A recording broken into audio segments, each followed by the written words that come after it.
September 4th, 2024. This is the start of the NFL's 105th regular season. It's a rematch of the AFC Championship game the year before between the Ravens and the defending champions, the Chiefs. But the truth is, the season has already begun, and it began April 25th with the NFL Draft. In this draft, there was no shortage of drama. The Bears won the Caleb Williams sweepstakes. There were 6 quarterbacks, including Williams, taken within the first 12 picks, none of which were more shocking than Atlanta selecting Michael Penix at 8. Other notable picks, the Cardinals took Marvin Harrison Jr., and the Chargers select this giant human being, Joe Alt. This concludes the draft, but before we get back to the regular season, guys, please like, comment, and don't forget to subscribe to the channel. It really helps. Anyways, back to it. The Chiefs and Ravens, the game went down to the wire, and the Ravens lost in heartbreaking fashion. Of course, Patrick Mahomes got the better of Lamar, but to make things even worse, the Ravens were an Isaiah Likely big toe away from winning. You might think to yourself, hey, the Chiefs got lucky and there's no way they can keep getting away with this. But they are. There's this call against the Bengals, this snap by the Raiders, this blocked kick against the Broncos, and this doink by the Chargers. Not to mention some help from these guys. The Zebras, the guys in the black and white. You know, we don't want to say it. We don't want to get fined. The wins weren't always pretty, but the Chiefs, again, they were the number 1 seed in the AFC, and they look poised to complete the first ever three-peat in NFL history. The Ravens had their typical great regular season, even winning the 3rd annual Harbaugh Bowl, and Lamar was playing at an MVP level. And newly signed running back Derrick Henry took Baltimore's already scary run game to another level. Henry wasn't the only elite running back to change teams this offseason.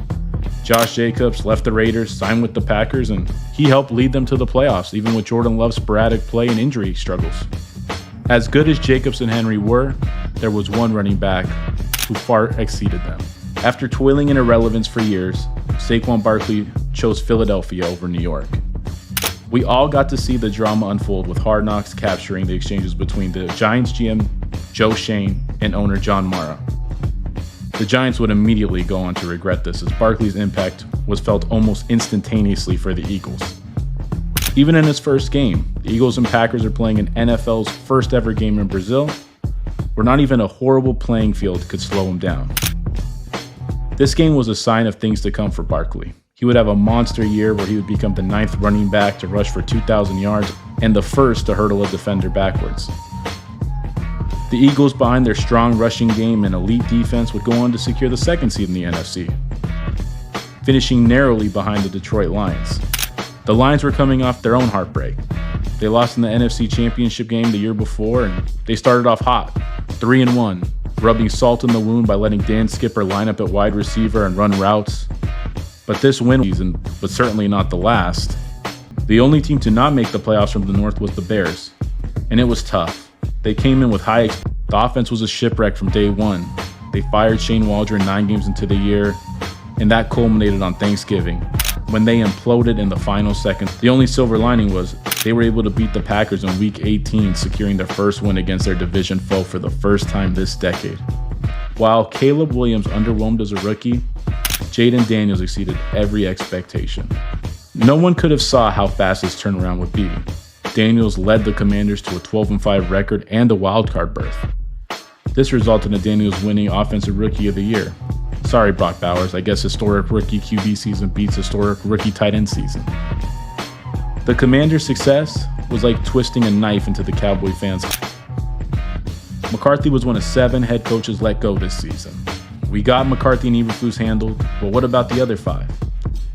Dennis Allen had the Saints looking like the greatest show on turf through 2 weeks. They dismantled the Panthers, blew out the Cowboys, but it was fool's gold. After their 2-0 start, boom, 7 straight losses. Derek Carr did his usual, getting hurt, and even when he was healthy, wasn't very good. Both Carr and Allen were out their welcome in New Orleans, just as they had with the Raiders. Heading into the year, Raider fans were starting to believe in Antonio Pierce, entering a make-it-or-break-it year with the Jags. They got off to a slow start, and once Trevor Lawrence got injured, they were cooked. They finished 4-13 and fired Peterson. The last 2 coaches fired belonged to the AFC East. The Patriots chose Gerard Mayo to replace Bill Belichick and drafted Drake May with the 3rd pick in the draft. They chose to bring May along slowly, not starting him until Week 6 against Houston.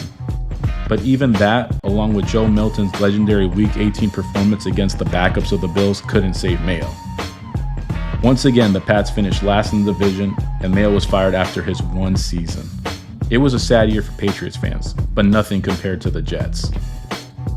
Aaron Rodgers returning from his Week 1 Achilles tear, the defense was still a good unit. That hope didn't last. They started the year off just 2-3 and decided to remove Robert Saleh. It was a controversial decision to say the least. A week later, the Jets traded for Davante Adams. They hoped to recapture some magic with Rodgers and Adams, but it never worked. The offense was horrible, the defense had a massive regression, and they finished off worse than the year before at 5-12. They were one of the most disappointing teams in the NFL, but certainly not the only ones. Both the Miami Dolphins and 49ers came into the year with lofty expectations but fell short. Then, before their home season opening game, Tyreek Hill was pulled over and detained by the police. It was just a tough look all around. Tua suffered another horrible concussion, and after missing the playoffs, Tyreek Hill blessed us with this quote, "I'm out." Hill would backtrack on these comments 2 weeks later, but questions lingered about Tua Tagovailoa's health and Mike McDaniel's ability to lead this team. McDaniel's old team, the San Francisco 49ers, had a similar season. The Niners were coming off their own heartbreak, losing the Super Bowl to the Chiefs. Although a popular preseason Super Bowl pick, they got off to an extremely rough start. Their first-round pick, Ricky Pearsall, was a victim of a robbery gone wrong and shot. Both sides of the ball were riddled with injuries. McCaffrey got banged up, missed the start of the year. Brandon Ayuk tore his ACL, and then both the all together and surprisingly finished last in the division. The Cardinals would do their typical thing of winning games no one expected them to and losing games everyone expected them to win. It was the quintessential Kyler Murray year. The Seahawks would finish second in the division, somehow having the same record as the Rams, but due to tiebreakers, they would miss the playoffs. Mike McDonald had a good first year taking over for Pete Carroll, but this year, the division belonged to Sean McVay and the Rams. Would win Defensive Player of the Year. Surtain was only the second defensive back since 2010 to win the award. He was one of the driving forces behind the resurgence of the Denver Broncos. The other was rookie QB Russell Wilson never could. Denver made the decision before the year to release Russ. He then signed with the Pittsburgh Steelers. The Steelers wouldn't be done rebuilding their quarterback room, as they would go on to acquire Justin Fields from the Bears. Fields got off to a promising start, leading the Steelers to a 4-2 record before being benched for Russ. There were some promising signs early, but they couldn't sustain it. They did their usual Steelers thing. They won some ugly games. TJ Watt and the defense were dominant like always. And of course, they'd finished 10-7. Another season, another winning record. However, they would limp into the playoffs, losing their last 4 games, including their season finale against division foe, the Pit. It just made the trade with the Texans look even worse. The Texans had went through some dark days after trading Watson, but they saw the light at the end of the tunnel when they were able to draft C.J. Stroud the year before. Thanks to a torn ACL, Nico Collins missed time with a hamstring injury, and Tank Dell suffered yet another awful leg injury. These struggles culminated in the Texans appearing on the first ever Netflix telecast, where they would score a measly 2 points. The only good part of the game was we got to see Beyonce at halftime. They were still able to win their division, but man, it was ugly. Will Levis, Anthony Richardson, and Bryce Young were all in the same draft as Stroud, and they all struggled.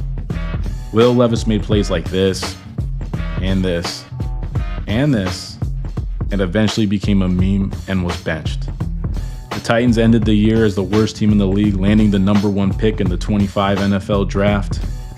The Colts' offense with Anthony Richardson could never find its way.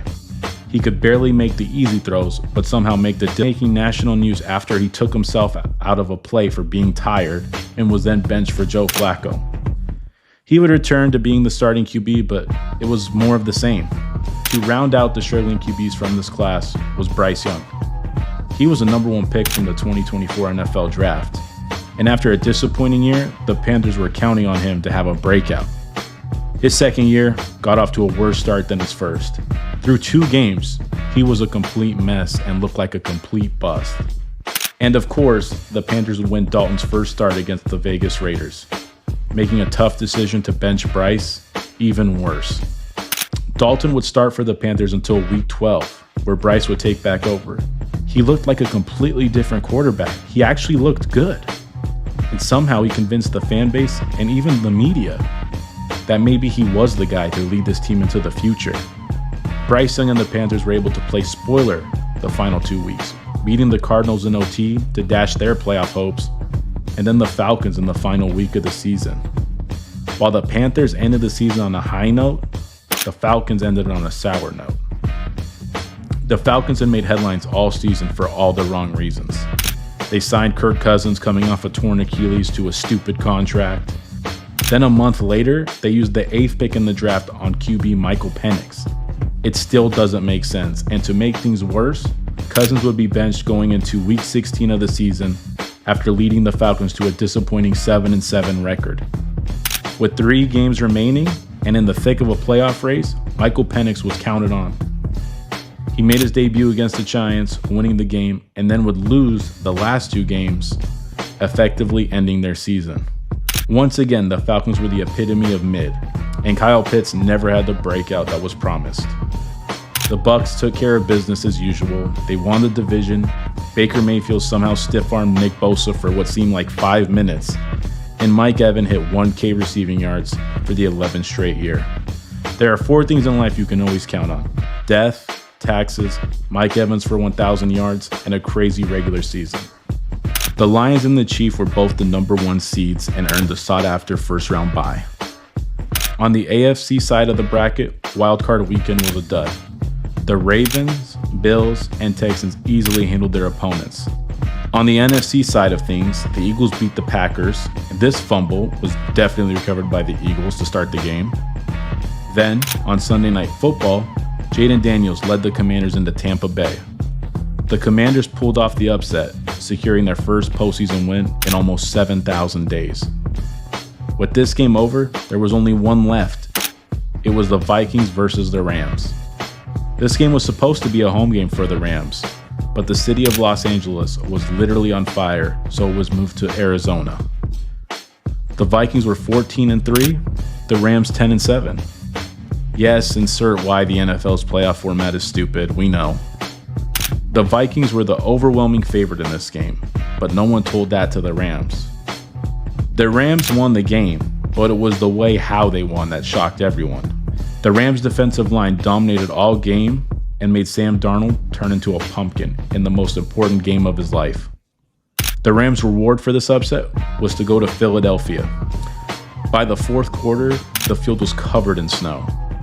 Even with snow covering the field, the Eagles were still able to run all over the Rams. Even being gashed by the run, the Rams hung around and almost pulled off a last-second comeback before a trip to the NFC Championship game where almost everyone thought they would play the Detroit Lions. There was only one problem. Jaden Daniels and the Commanders came out ready to play. Daniels played almost a perfect game, and the Lions defense couldn't stop a nosebleed. Jared Goff and the offense kept pace for a while, but turnovers came back to bite them at the worst time. After a whole season of trick plays going perfectly right, this last one would go horribly wrong. This would set up an NFC Championship game of NFC East rivals. The Eagles all over the Commanders and dominated on defense. They scored 7 rushing touchdowns and punched their ticket to Super Bowl 59. While on the AFC side of things, the Chiefs defense took care of business, sacking CJ Stroud again and again and again, well 8 times in total. The Chiefs moved on to the AFC Championship game where they would meet the winner between Baltimore and Buffalo. It was a showcase of the 2 frontrunners for MVP. The Bills, however, would get the better of the Ravens this day. And for Raven fans, it'd be a tough pill to swallow. The Ravens had 3 turnovers, and Mark Andrews dropped an easy 2-point conversion that would have tied the game. For Raven fans, it was another missed opportunity, and for the Bills, it was a chance to finally beat the Chiefs in the playoffs and secure a trip back to the Super Bowl. It was a classic duel between Mahomes and Allen again, but once again, the Chiefs were able to beat the Bills, and a chance at the three-peat was looking better and better. Super Bowl 59 was a rematch of Super Bowl 57. The storylines going into the game were how the Chiefs could stop Offensive Player of the Year Saquon Barkley, could the Eagles actually pressure and sack Mahomes, and of course, would Travis propose to Taylor? The Chiefs were actually able to stop Saquon Barkley for most part of the game. The only problem was they couldn't stop anyone else. Jalen Hurts, Devontae Smith, and A.J. Brown were able to keep the offense on time and put up points, while the Eagles' defense was dominant. Mahomes was sacked 6 times, pressured on half of his dropbacks, and turned the ball over uncharacteristically. One of those turnovers was a pick 6 to rookie corner Cooper Dix. The final score didn't reflect how bad this game got. It was over by halftime. Honestly, this might be the only Super Bowl where the halftime show was better than the actual game. The Eagles got their ring, Hurts was Super Bowl MVP, the Chiefs didn't get their three-peat ring, and neither did Taylor. And that is a 2025 NFL season recap. And guys, if you made it to the end of the video, we appreciate it. If you love NFL content and you want to see breakdowns, player videos, storylines, podcasts, anything NFL, we got you. Like this video, subscribe, comment down your thoughts, and we'll see you on the next one.